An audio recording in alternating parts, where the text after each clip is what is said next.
ಈ ವಿಡಿಯೋ ಪ್ರಾರಂಭ ಆಗೋದಕ್ಕೂ ಮುಂಚೆ ಒಂದು ಕ್ಲಿಪ್ ಹಾಕ್ತೀನಿ, ನೋಡ್ಕೊಂಡು ಬನ್ನಿ.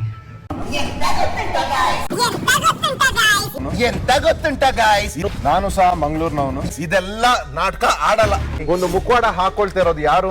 ಶನಿವಾರ ಮಾತ್ರ ಅವರು ಬರಲ್ಲ ಕನ್ನಡ. ಅದೇ ಯಾರ ಜೊತೆನಾದ್ರೂ ಜಗಳಕ್ ಬಿಡಿ, ಆಗ ಯಾವುದೇ ಭಾಷೆ ಪ್ರಾಬ್ಲಮ್ ಇರಲ್ಲ.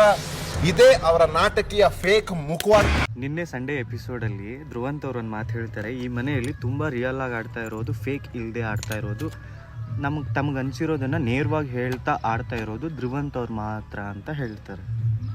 ಸೊ ಮುಂಚೆ ರಕ್ಷಿತನ ಎಷ್ಟು ಸಪೋರ್ಟ್ ಮಾಡಿದ್ರಿ ನೀವು? ಇವಾಗ ಏನಕ್ಕೆ ರಕ್ಷಿತನ್ ತುಂಬ ವಿರುದ್ಧ ಹೋಗ್ತಾ ಇದ್ದೀರಾ?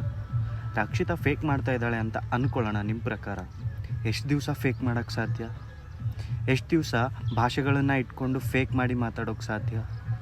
ಅಷ್ಟೊಂದು ಕ್ಯಾಮ್ರಾಗಳ ಮುಂದೆ ಇಷ್ಟು ದಿವಸ ಹತ್ರ 50 ದಿನಗಳ ಕಾಲದವರೆಗೆ ನಾಟಕ ಮಾಡೋದು, ನಾಟಕ ಮಾಡ್ಕೊಂಡು ಮಾತಾಡೋದು ಎಷ್ಟು ಸಾಧ್ಯ? ಹಾಗಿದ್ದರೆ ಬಿಗ್ ಬಾಸ್ ಮನೆಯಲ್ಲಿ ಮಲ್ಲಮ್ಮ ಅವ್ರು ಇರೋವರೆಗೂ ನೀವೊಂಥರ ಇದ್ರಿ, ಮಲ್ಲಮ್ಮ ಅವ್ರು ಹೋದ್ಮೇಲೆ ಇನ್ನೊಂದು ಥರ ಆಗಿಬಿಟ್ರಿ.